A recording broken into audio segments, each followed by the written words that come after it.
Hola, muy buenas tardes, ¿cómo están? Yo soy la doctora Leti Asensio, bienvenidos nuevamente a Metamorfosis, Vida y Muerte. Qué bueno que están aquí con nosotros en esta tarde, que podamos platicar con ustedes y que podamos aprender un poco más de algunos temas importantes de los cuales hoy vamos a revisar también. Y bueno, recuerden solamente, nos encuentran en todas las redes sociales.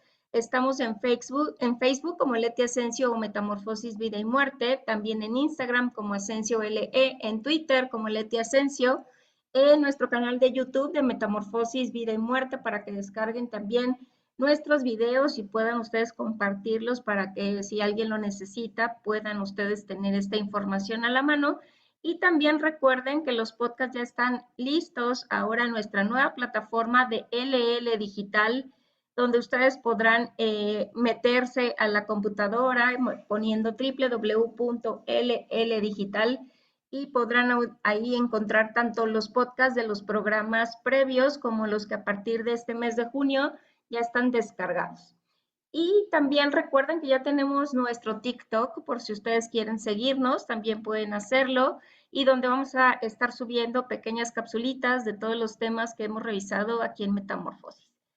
Y un gusto tenerlos esta tarde y un gusto también, de verdad, que me acompañe el día de hoy el doctor Eli García Ruiz, un gran amigo, un gran compañero, y quiero compartirles un poco de quién es Eli, porque vamos a hablar, fíjense, de un tema que creo que todo el mundo lo conocemos en carne propia o con alguien cercano, y hasta decimos que estamos como a la moda un poco porque tenemos esas famosas enfermedades itis en la parte gastrointestinal y pues el doctor Eli justamente nos va a platicar sobre el síndrome de intestino irritable, que es pues una cuestión que pues es muy común para todos. Pero quiero presentárselos. Él es el doctor Eli García Ruiz.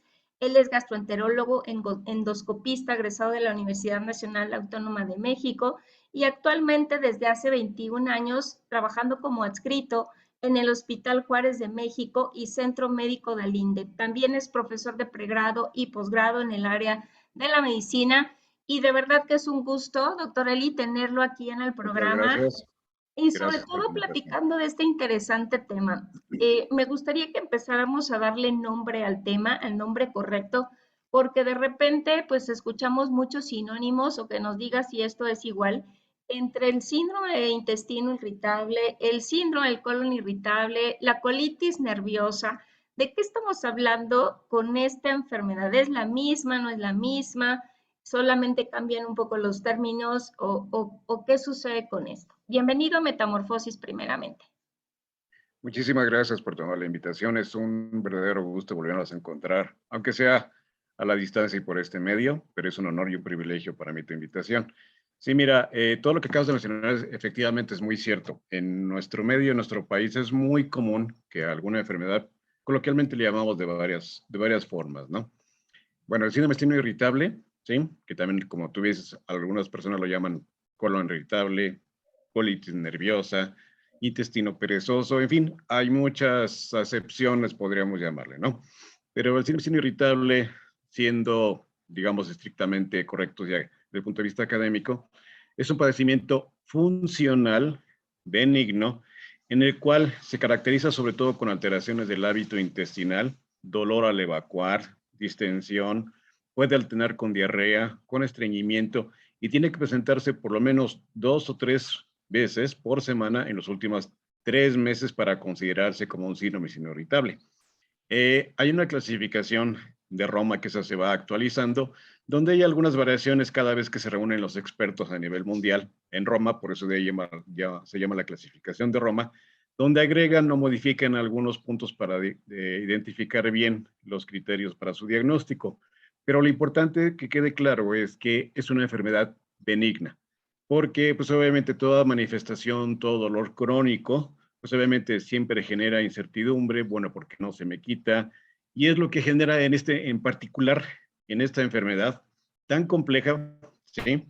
Que involucra tantas cosas desde el punto de vista social, desde el punto de vista económico, porque se gasta muchísimo en medicamentos, en estudios, en tratamientos, genera mucha incertidumbre por parte del paciente y familia. Por eso es que mi paciente lleva 20 años con las molestias y no se le quitan del todo, no tendrá algo más. Sí, entonces, y desde el punto de vista psicológico también, pues bueno, en esa área tú eres la experta, porque también repercute mucho en el área laboral, inclusive llega a ser hasta incapacitante, que en algunos lugares inclusive se llegan a incapacitar los pacientes por la severidad del dolor que llega a presentar. Sí, entonces es algo muy complejo y que genera obviamente mucha incertidumbre y también muchas leyendas urbanas, si le podemos llamar así, porque obviamente ante la certidumbre y si el paciente no encuentra todas las explicaciones que él quisiera escuchar, pues empieza a buscar por otros lados otras fuentes y ahí es donde se genera toda una telaraña de desinformación y que lleva a que el paciente a veces no tome las mejores decisiones para este tipo de procedimientos terapéuticos y diagnósticos. Por eso siempre le digo a los pacientes, vayan al médico que vayan, nunca salgan con más dudas que con las que llegaron, porque eso los hace lábil y los hace blanco fácil de la desinformación y toda la lluvia de desinformación que tenemos actualmente. Entonces, retomando tu pregunta inicial, es una enfermedad benigna, funcional, que se caracteriza sobre todo con alteraciones del hábito intestinal, con dolor al defecar o antes de defecar y puede alternar entre diarrea y estreñimiento. Oye, Eli, ¿y cuáles son, digamos, las posibles causas? Porque sé que es multifactorial el por qué presentamos este tipo de alteración, ¿no? Este tipo de enfermedad. Pero ¿cuáles son las posibles causas? Porque uno siempre se pregunta, bueno, ¿cómo fue esta historia? ¿Por qué empecé a presentar este síndrome? Eh, lo ligamos mucho a que vivimos con estrés seguramente, pero tú que eres el experto, platícanos un poco más, ¿cuáles son las principales causas? Porque pues va a haber un montón, pero por las cuales uno puede desarrollar esta enfermedad. Sí, mira, de hecho acabas de mencionar algo muy importante. Con todos los avances en la ciencia, investigación y demás, lo que se le llama actualmente el eje cerebro-intestino, se ha demostrado que las neuronas, que son las que llevan a cabo las funciones del intestino, son prácticamente iguales a las que tenemos a nivel del sistema nervioso central.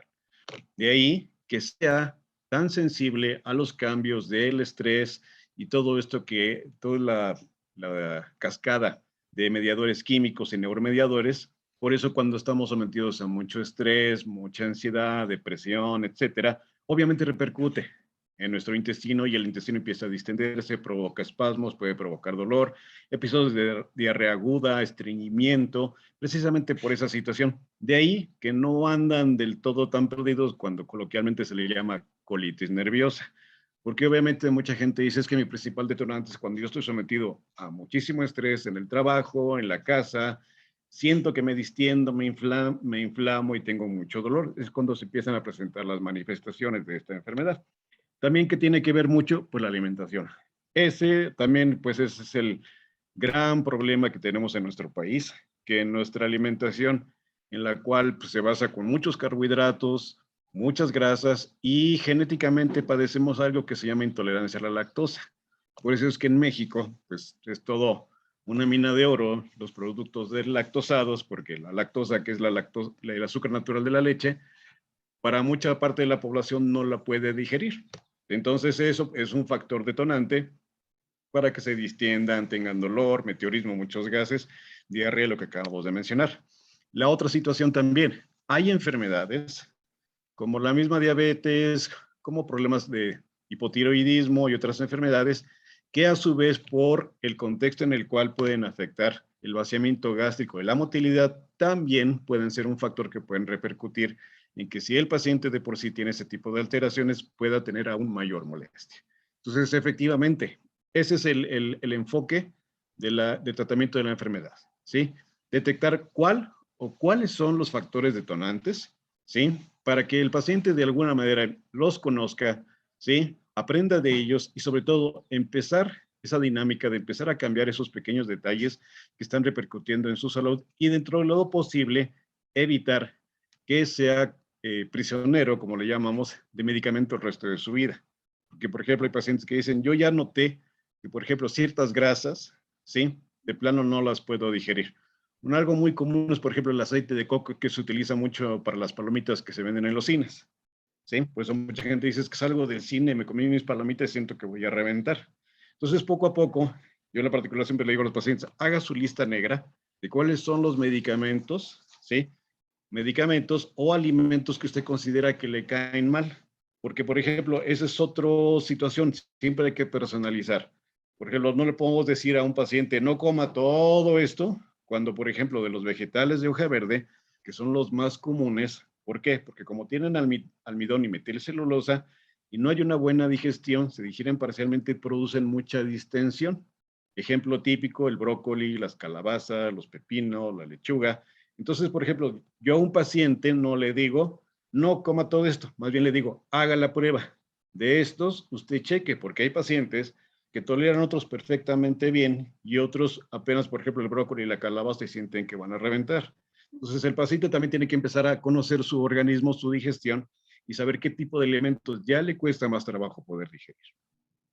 Y también la otra situación, que es lo que genera mucha incertidumbre.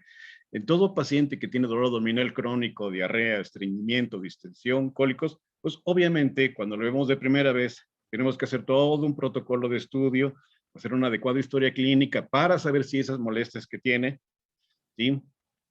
Requieren algún estudio en particular, porque obviamente todo dolor o padecimiento crónico en forma perenne puede traer alguna complicación. Entonces tenemos que estar bien seguros de que esas molestias que tiene el paciente efectivamente no vayan a ser por otra enfermedad, como cosas tan delicadas que desde enfermedad diverticular, incluso hasta cosas como el cáncer de colon, ¿no? Por decir.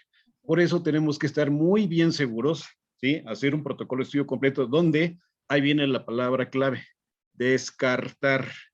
El síndrome irritable es un diagnóstico por descarte. Ya que descartamos cualquier otra alteración estructural, orgánica o de severidad o malignidad, entonces ya podemos hablar para darle mayor certidumbre y tranquilidad a ese paciente que ya estudiamos todo lo que teníamos que hacer y ya descartamos cualquier otra alteración, ¿sí? Que pudiese ser la causa de sus molestias, ¿sí? No casarnos ni caer en las ideas cliché de que, tiene diarrea, son amibas, lombrices y de ahí nos salimos. Entonces caemos en un círculo de estar cometiendo el mismo error, ¿sí? Pero resulta que luego a veces esa diarrea pues puede ser hasta porque el paciente tiene hipertiroidismo, tiene enfermedades más graves como UCI, puede tener inclusive cáncer, ¿sí? Por eso es muy importante que esas manifestaciones, ¿sí? Debemos estudiarlas adecuadamente. Y reitero, la palabra clave es descarte. Ya que descartamos todo y corroboramos que es una enfermedad benigna, entonces es donde ya comenzamos a ampliar el panorama al paciente para explicarle y vaya conociendo y sobre todo detectando cuál es el principal detonante. Por ejemplo, hay muchos pacientes que me dicen, perdón, ¿sabe qué? Es que yo cada vez que tengo junta en el trabajo siento que voy a reventar, me siento muy mal, es cuando me ven, incluso, ¿sí? Y ahí donde decimos, ¿sabes qué? Pues desde el punto de vista médico y tratamiento y dieta, ya hicimos todo, pero si tú has detectado que el principal factor es la ansiedad, pues en este caso inclusive los mandamos con los profesionales como tú para que los ayuden en esa parte. Oye, Eli, pero me parece muy importante esto que mencionas porque uno a veces se autodiagnostica, ¿no? De Así repente, es. y además vemos la publicidad en la televisión y con la comadrita de al lado y con toda esa información que a veces hay en la familia y de repente decimos, seguramente tienes colon irritable y nos confiamos y pudiera ser alguna otra cosa que requiere mayor atención, ¿no? Me parece como un punto medular de hablar de esta enfermedad que justamente es el descartar. El primero tratar de hacer toda una serie de estudios para, si se trata de alguna otra enfermedad, a lo mejor más compleja, pues atenderla a tiempo y no quedarnos con esa autodiagnóstico que uno dice, pues voy a empezar como mi compañera, voy a empezar como mi mamá, entonces bueno, vamos a hacer dieta familiar y entonces vamos a tomar hasta el mismo medicamento que ya le recetaron a uno de la familia, ¿no? Cuando probablemente sea muy importante realizar pues toda esta serie de estudios y toda esta entrevista clínica que tú tienes que hacer con los pacientes como experto en la parte de gastroenterología, pues para saber de qué estamos hablando, ¿no? Sí, así es. De hecho, pues bueno, pues es un problema, digamos, muy arraigado culturalmente en nuestro país. el autodiagnóstico, la autoprescripción y sobre todo que muchos pacientes primero le preguntan a toda la familia, al comadre, a la vecina o ven lo que está en la televisión antes de acudir con un médico. Eso es algo muy común y bueno, tú, pues bueno, estarás más compenetrada en esa situación, en el origen, en la raíz de esa situación, porque hay muchos pacientes que tienen miedo de ir al médico también. Tienen miedo de que les digan hay que hacer algún estudio. Tienen miedo de que le digan, oiga, probablemente tiene esto que es, hay que descartar esto y esto. Entonces, si el paciente escucha en la televisión, con el familiar, con el amigo, con el vecino, que este medicamento o este remedio precisamente le va a quitar las molestias que tiene en ese momento, pues el paciente se le hace muy fácil y acude. Y el problema es esto, también las enfermedades crónicas en nuestro país están causando un verdadero desastre porque desgraciadamente la población no está acostumbrada a ir al médico cuando tiene alguna molestia en forma inicial.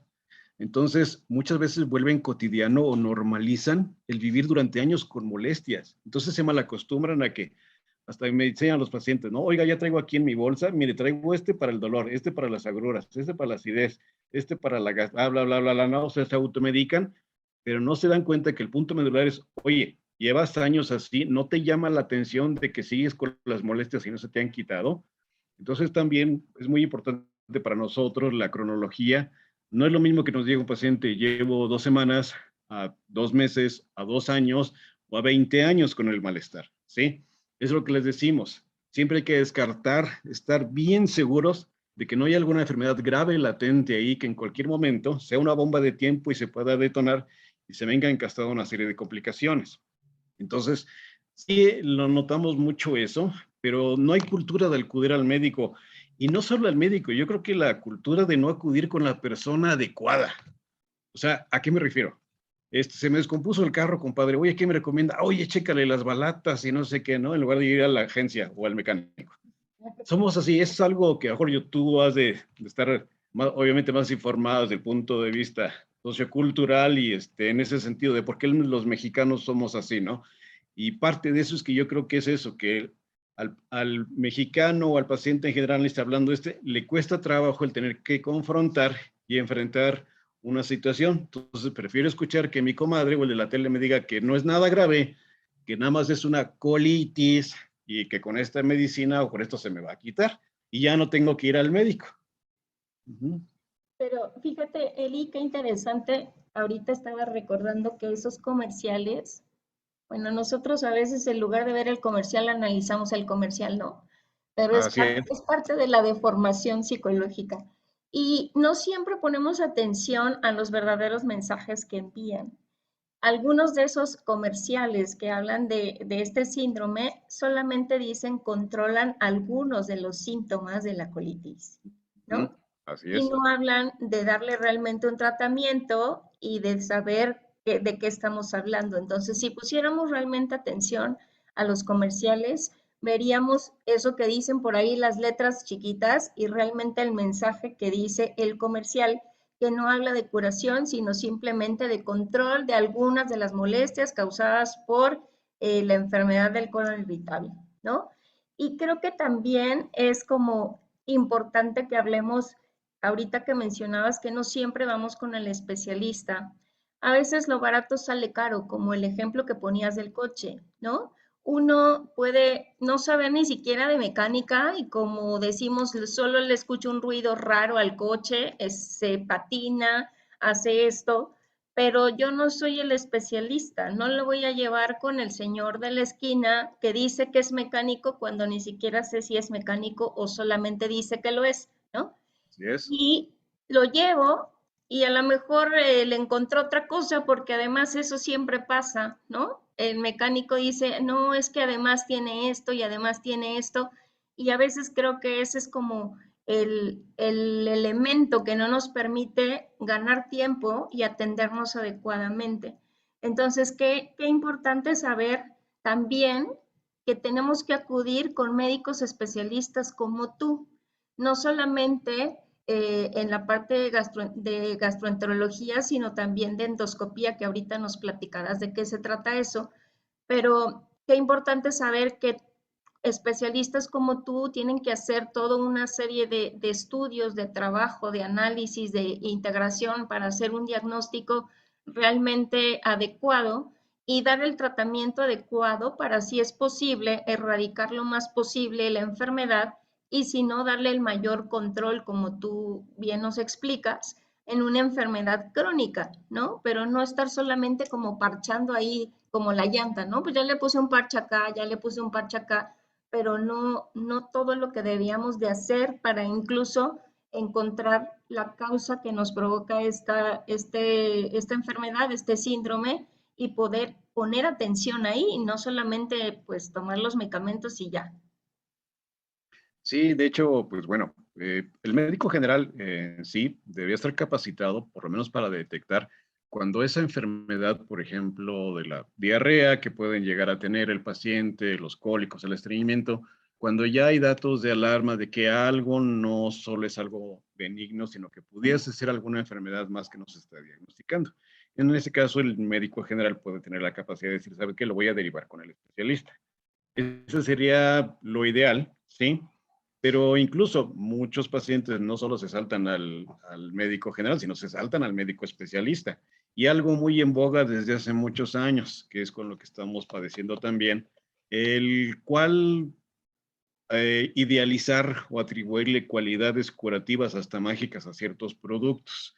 De ahí que cuando yo escucho que alguien me está diciendo que está tomando un producto naturista, de entrada te das cuenta que es una persona que percibe que por el hecho de que es algo natural es inocuo, pero yo le digo, hay muchos productos y muchos hierbas, ¿sí? Medicinales, entre comillas, ¿sí? Y ya está demostrado que son tóxicas. Y eso lo vemos mucho, por ejemplo, también en mi área, en la cuestión del hígado. Hay muchos pacientes que nos llegan con un daño hepático severo por tomar desde el mentado herbalabi, palo azul, rábano negro, cola de caballo. Son hierbas que ya están, sí, plantas que ya están demostrados que tienen elementos tóxicos, ¿sí? Pero la gente cuando escucha la palabra naturista y que eso lo explotan mucho desde la mercadotecnia, tiene la idea de que no le va a hacer daño, ¿sí? Entonces, por ejemplo, llevan meses tomando eso y es lo que le está provocando daño, pero dice, pero es que llevo años tomándolo y no me ha hecho daño. Entonces, una pregunta, ¿por qué entonces no se le ha quitado? ¿Por qué no se ha curado? Y ahora está peor, ¿sí?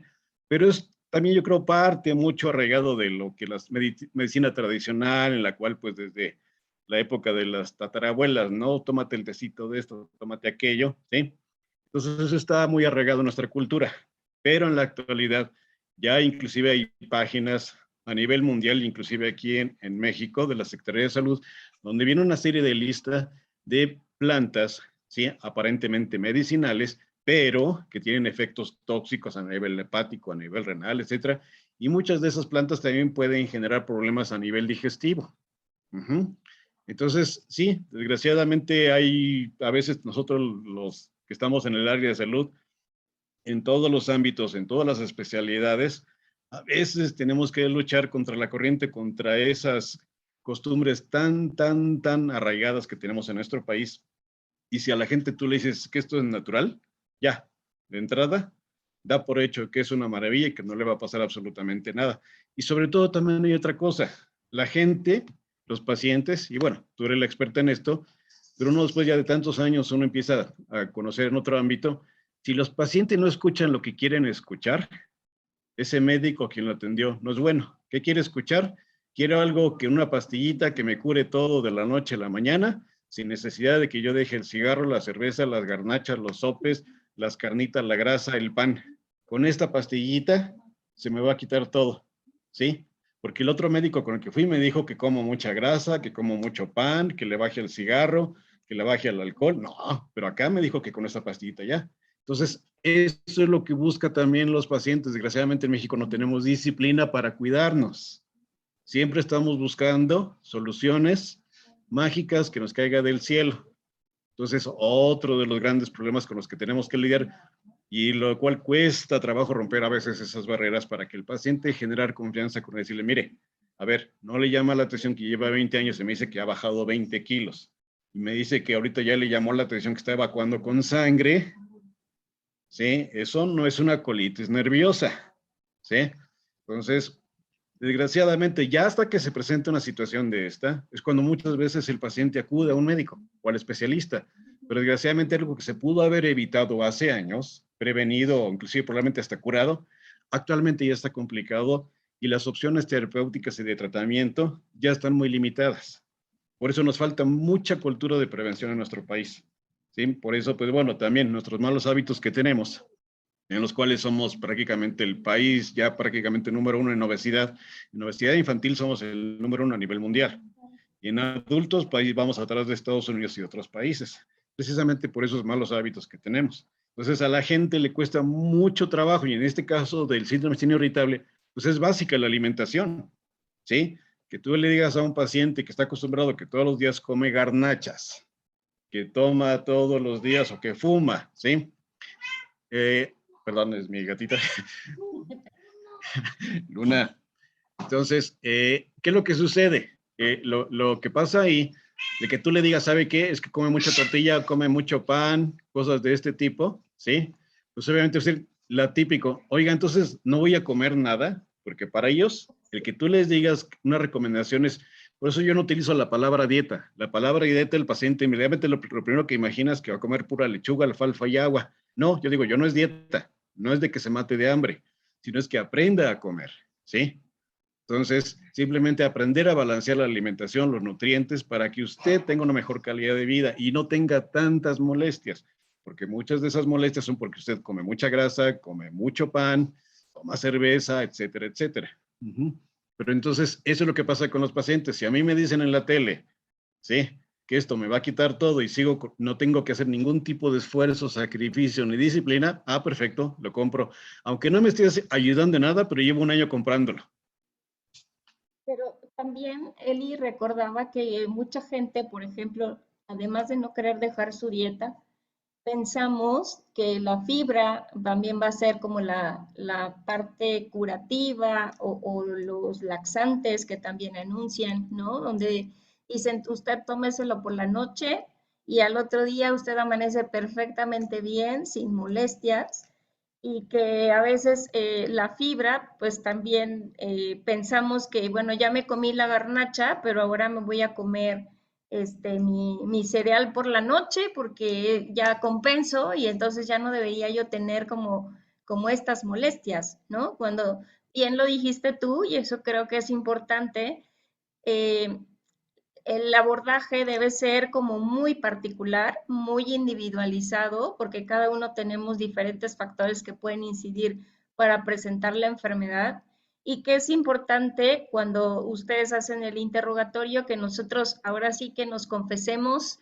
de lo que comemos, de lo que hacemos, de nuestra vida, porque es la manera de encontrar por dónde están las cosas, ¿no? Ya bien decías, a lo mejor por ahí hay algunas cuestiones de índole emocional, a lo mejor laboralmente yo estoy en una condición de estrés constantemente, a lo mejor como lo que existe cercano al trabajo y no voy a encontrar seguramente un restaurante, sino los puestecitos de changarritos, de cosas ahí rápidas afuera de donde trabajo y que pues todo eso finalmente puede impactar en la presencia de esta enfermedad pero que al final pues necesito hacer cambios sustanciales porque de otra manera no va a haber mejoría, ¿no? Que creo que esa es la parte también importante. No hay cosas milagrosas, sino más bien toda una serie de elementos y cambios que debemos hacer en nuestros hábitos y en nuestras conductas que también pueden incidir, además del tratamiento muy específico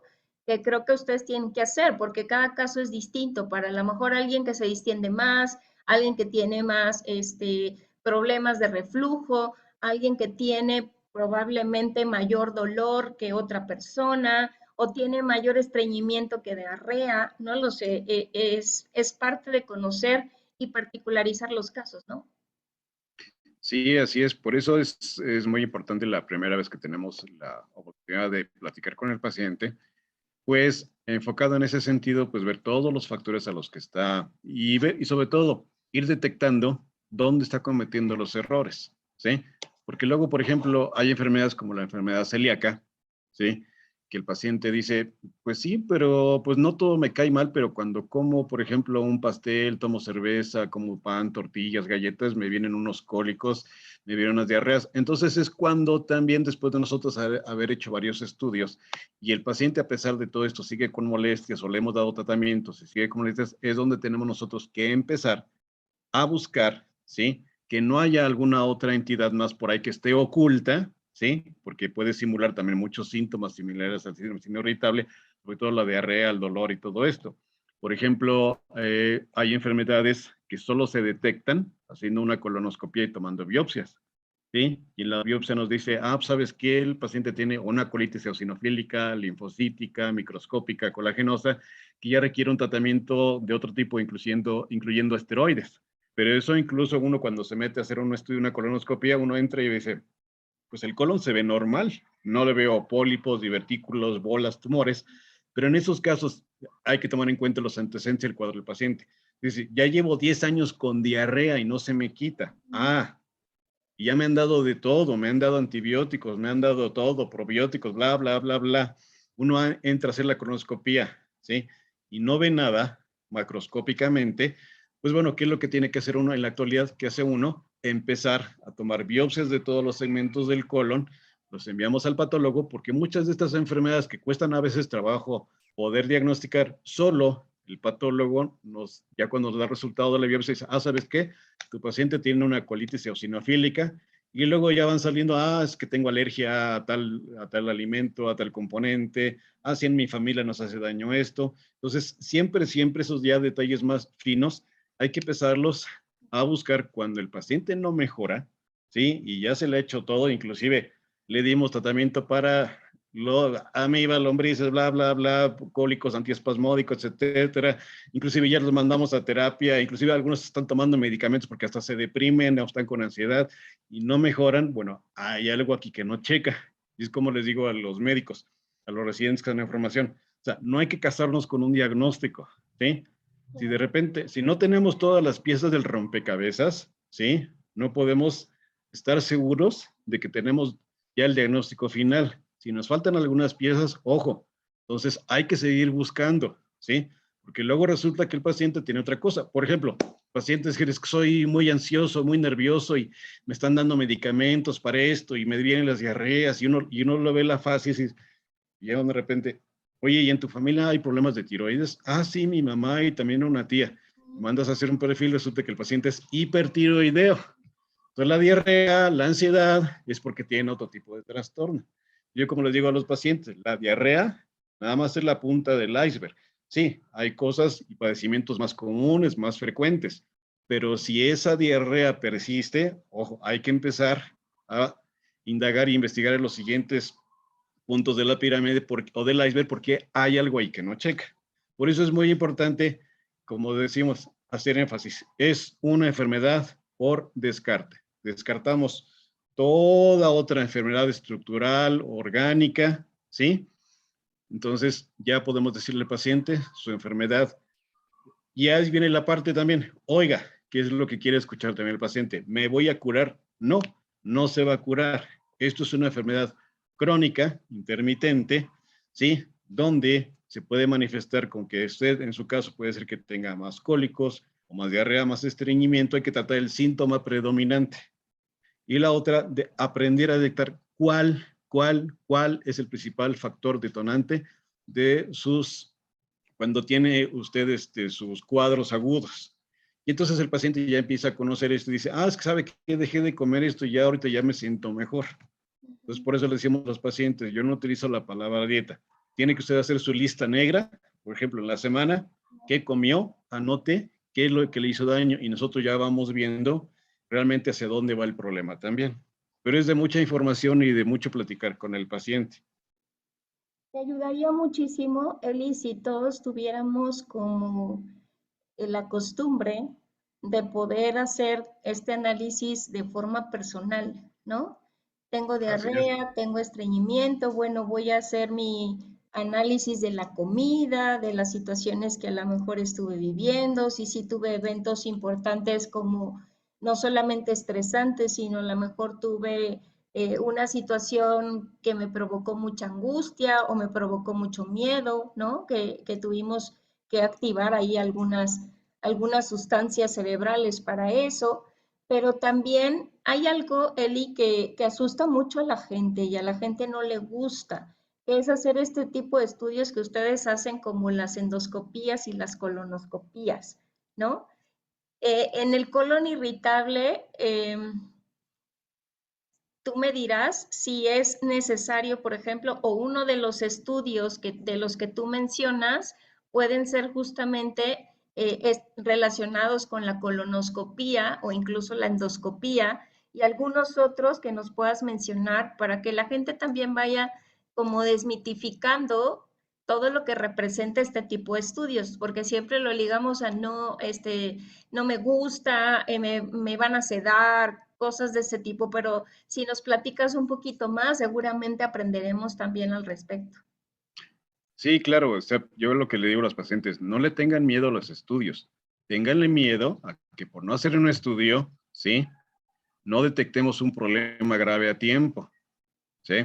Entonces, incluso les comento, por el tiempo que lleva usted, y sobre todo si hay antecedentes en la familia, por decir cáncer, cáncer de colon, cáncer gástrico, y usted tiene molestias gastrointestinales, ¿sabe qué? Por prevención hay que hacerse una colonoscopía, inclusive también una panendoscopía, porque entre más pronto se detecte algún problema de estos, pues obviamente el pronóstico cambia y las expectativas también cambian, ¿no? Entonces, por eso les digo, no le tengan miedo a los estudios, tengan miedo que por no hacer un estudio, no encontremos la causa de su enfermedad y algo que se pudo haber evitado ya se complicó. Sí, por lo como te mencionaba ahorita, ¿no? Por ejemplo, hay muchas enfermedades que la principal manifestación es la diarrea.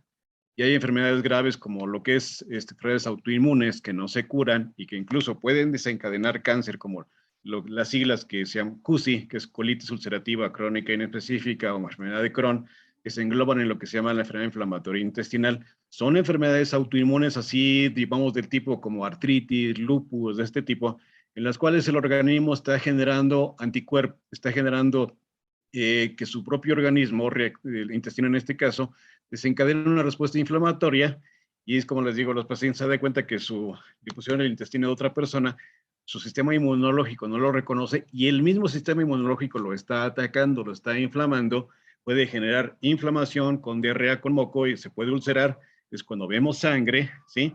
Y en casos graves es cuando el paciente inclusive ya puede desarrollar hasta un cáncer. Entonces, en este tipo de situaciones, cuando un paciente nos dice es que ya llevo más de 3 meses con diarrea, o estoy bajando de peso, tengo a tus antecedentes en la familia, ¿sí? Y obviamente tenemos que revisar al paciente. Y detectamos algo anormal que nos llame la atención, ¿sabe qué? Si es necesario hacer una colonoscopía para estar seguros de que estas manifestaciones que usted tiene efectivamente sean solo por un síndrome intestinal irritable y no vaya a ser que tenga desde allí desde ya un tumor, que no vaya a tener pólipos, que no vaya a tener divertículos o tenga esta enfermedad donde está todo el colon ulcerado. Entonces es importante entrar para visualizar si estructuralmente, anatómicamente hay alguna alteración que nos expliquen los síntomas del paciente o en el caso anterior que te mencionaba, que tenemos que entrar a tomar múltiples biopsias a pesar de que se vea normal, porque muchos de esos tipos de enfermedades solo se detectan con las biopsias. Entonces, si ya hicimos ese estudio, ¿sí? Y resulta que efectivamente las biopsias salieron bien, ya estamos tranquilos. Entonces, esos síntomas que usted tiene ya de larga data, podemos considerar que sí es parte de un síndrome intestinal irritable, que es una enfermedad benigna, ahora hay que empezar a personalizar su tratamiento. Caso contrario, que también es a veces lo triste de esta profesión, oiga, es que ya llevo 5 años con diarrea y dolor y ya estoy bajando mucho de peso y ya se uno se evacúe con sangre. Uno entra y, oh sorpresa, encuentra desde a veces un tumor que está ahí ya creciendo y entonces eso obviamente cambia radicalmente el panorama. Entonces el paciente que iba por una diarrea, aparentemente nada más, resulta que le tenemos que dar la mala noticia que ya tiene un cáncer que, como mencioné anteriormente, si se hubiera atendido anteriormente, en forma temprana, probablemente la expectativa del pronóstico hubiera cambiado. Entonces, tomando tu pregunta, pues no hay que tenerle miedo a los estudios, hay que tenerle miedo a ese tipo de escenarios, que nos tardemos demasiado en hacer algún estudio y que algo que se pudo haber detectado e incluso poder resuelto, ya las opciones terapéuticas están muy limitadas. Oye, ¿y nos puedes platicar así de forma general en qué consiste la colonoscopía? Que pues siempre nos imaginamos ahí como que nos van a meter una camarita, pero ¿cómo hacen todo ese proceso para que también justamente logremos un poquito de quitar ese temor de realizar el estudio, ¿no? Porque se hace con muchos cuidados y muchas cosas que realmente pues uno se debe sentir confiado en las manos de quien está realizando el estudio. Sí, así es. De hecho, pues bueno, el estudio de la colonoscopía, cuando uno habla de este tipo y habla de, por ejemplo, lo que tú acabas de mencionar, que son todos los grandes mitos a los cuales le tiene miedo el paciente, escuchar la palabra anestesia o sedación, ¿no? Entonces le decimos, bueno, si es la anestesia, hay de varios tipos, y en este caso es una sedación superficial, que el anestesiólogo especialista se encarga, ¿sí?, de administrar durante el procedimiento para que el paciente esté tranquilo y no tenga molestias. Se va a dormir un ratito, el anestesiólogo, los técnicos y todo el mundo está al pendiente del paciente, ¿sí? Para que el paciente no tenga molestias, porque obviamente pues mucha gente mejor tiene la idea de que pues, me van a meter, como tú dices, una manguera con una camarita, pues qué incómodo, ¿no? Pues a cualquiera uno dice, pues no, gracias.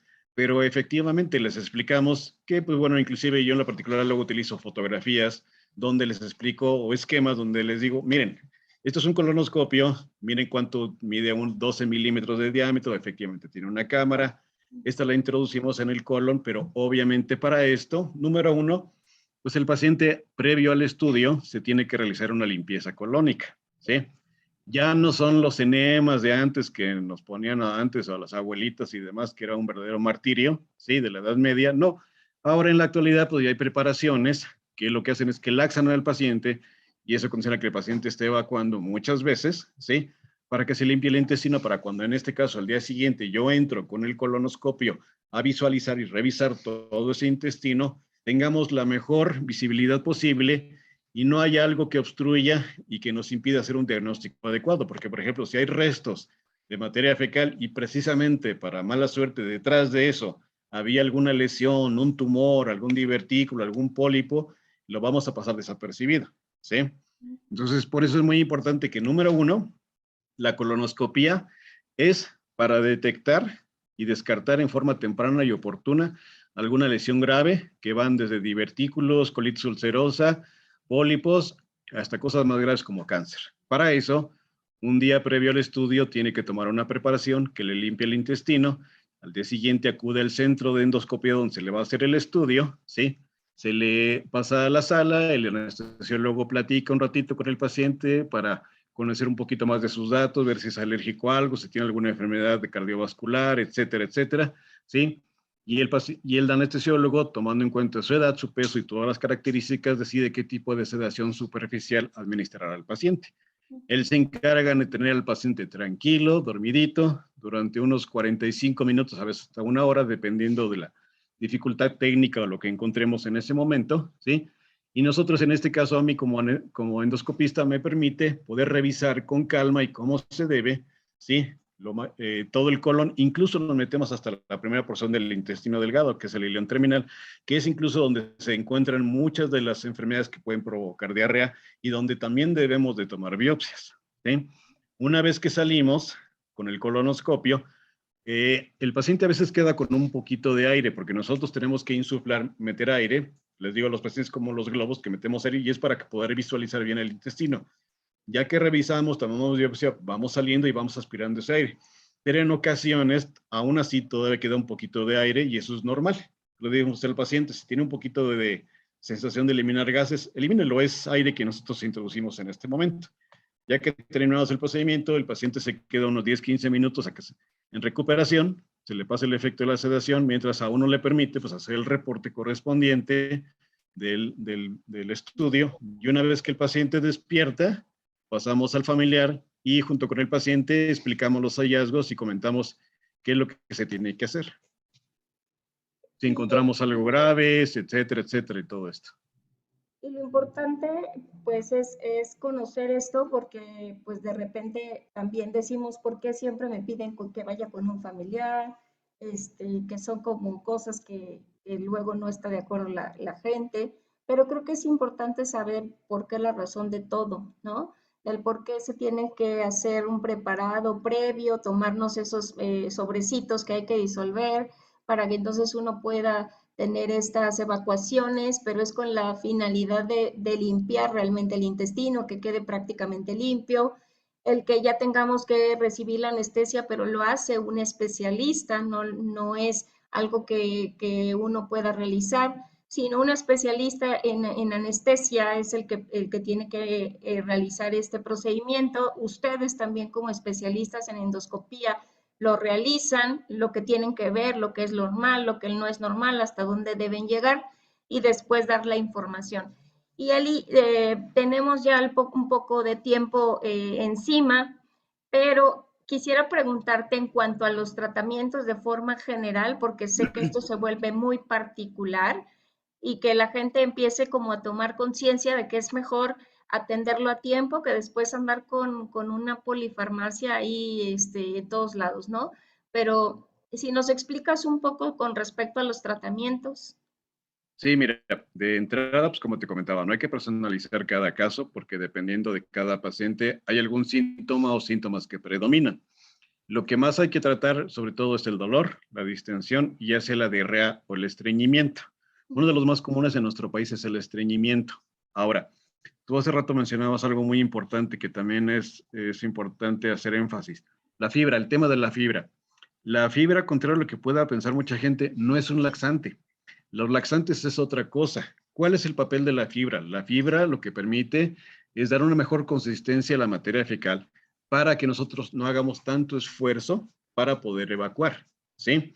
La evacuación tiene que salir haciendo una analogía un tanto cuanto burda, así como una consistencia un poquito más dura que una pasta de dientes, ¿sí? Pero no como dice mucha gente, es que hago como bolitas, como conejo o borrego. Entonces, esos son manifestaciones de que falta fibra en la alimentación. Que mucha gente piensa que la fibra es laxante. No, lo que le decimos, al contrario, usted debe tomar fibra todos los días de su vida y el resto de su vida. No le va a hacer daño la fibra, ¿sí? Lo que queremos es, al contrario, evitar que usted en algún momento se haga dependiente de tomar, eso sí, laxantes, porque irónicamente, entre más laxantes tome, menos trabaja el intestino. La fibra lo ideal es tomarlas por la mañana, porque mucha gente a veces lo toma por la noche, pero nos vamos a acostar, está el intestino en reposo y ya por eso mucha gente lo distiende. Lo ideal es tomarlo por la mañana. Ahora, para el dolor, pues hay muchos medicamentos antiespasmódicos que se utilizan para esos cuadros de dolor, que regulan lo que es la motilidad intestinal y el vaciamiento gástrico. Hay algo que se llama el reflejo gastrocólico. Cuando comemos, el estómago se distiende, aumenta la presión y eso estimula el resto del tracto digestivo. En algunos pacientes este reflejo está alterado, entonces ese tipo de medicamentos están enfocados a dar a empezar a coordinar eso y disminuir esos espasmos y dolores que hay también.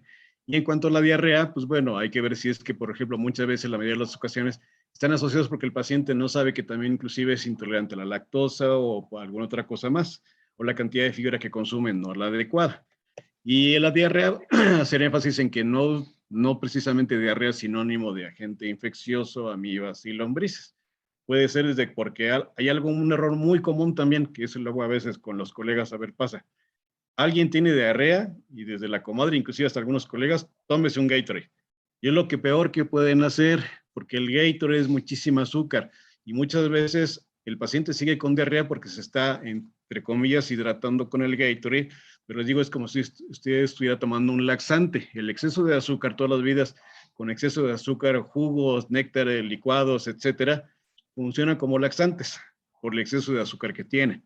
Sí, entonces efectivamente lo más importante del tratamiento, número uno, descartar que no hay ninguna enfermedad asociada grave ahí que se pueda complicar y individualizar, ver las características de la alimentación, incluso, aunque parezca, ver si el paciente no está, porque ahorita, sobre todo en este contexto en el cual pues todos de alguna manera estamos como que en un estado de shock estrés postraumático después de esta pandemia, que todavía no termina, ¿sí?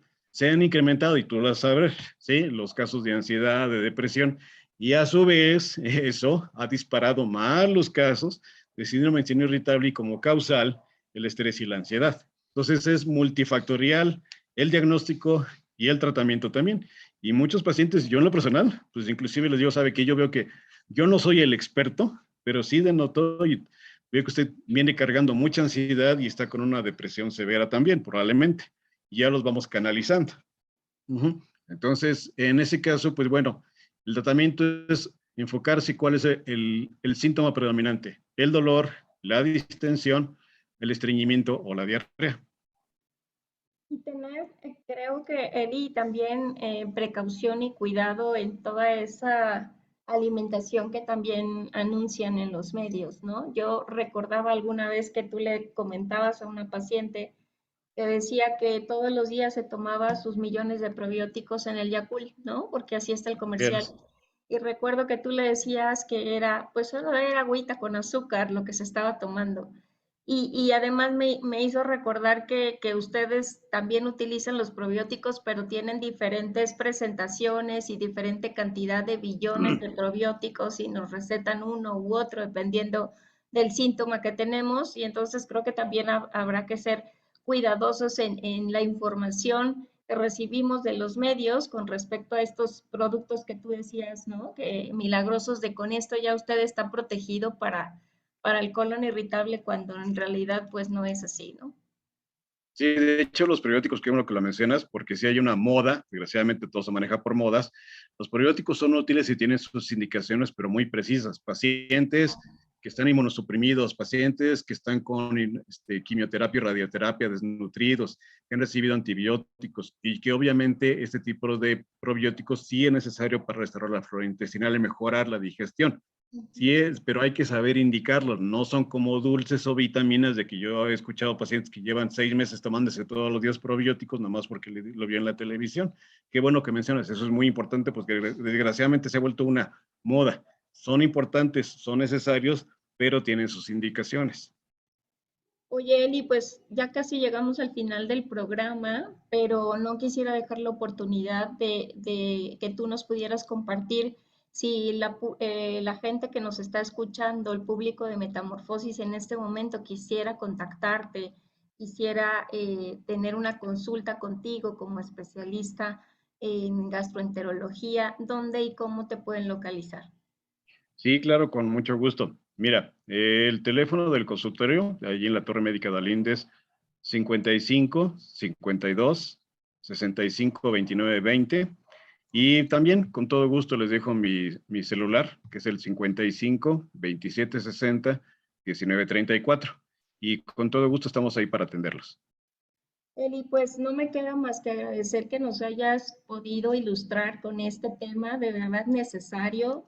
Justamente hoy en la mañana platicaba con dos compañeras de trabajo que íbamos a platicar hoy por la tarde de este tema y decía, no me lo voy a perder porque creo que es una información valiosa y porque lo estamos presentando con mucha frecuencia y no le damos la atención debida, ¿no? Entonces creo que el mensaje más importante es conocer nuestro cuerpo, darle la atención oportuna, no dejarlo a que se trata de una cuestión de moda el tener el colon irritable y pues soy una persona más agregada a la estadística, sino también tomar nuestras precauciones, como bien lo dijiste, y eso me gustó mucho, el descartar otras situaciones más graves que nos permitan valorar nuestra vida, porque yo que veo pacientes con cáncer, cuando uno escucha Yes. las historias del cáncer de colon, dice, pues lo confundí con una gastritis, un colon irritable, y ahora resulta Así. que tengo un cáncer gástrico o un cáncer de colon, ¿no?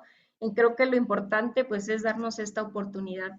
Pues no me queda más que agradecer tu presencia esta No, tarde, gracias a ti. que Gracias a ti. hayamos podido coincidir porque sé que estás ocupado mañana tarde y todo el tiempo con todas estas actividades laborales. Y de verdad un gusto haberte tenido en el programa Metamorfosis. Gracias a ti, mi querida Leti. Un gran abrazo a todos. Muchas gracias.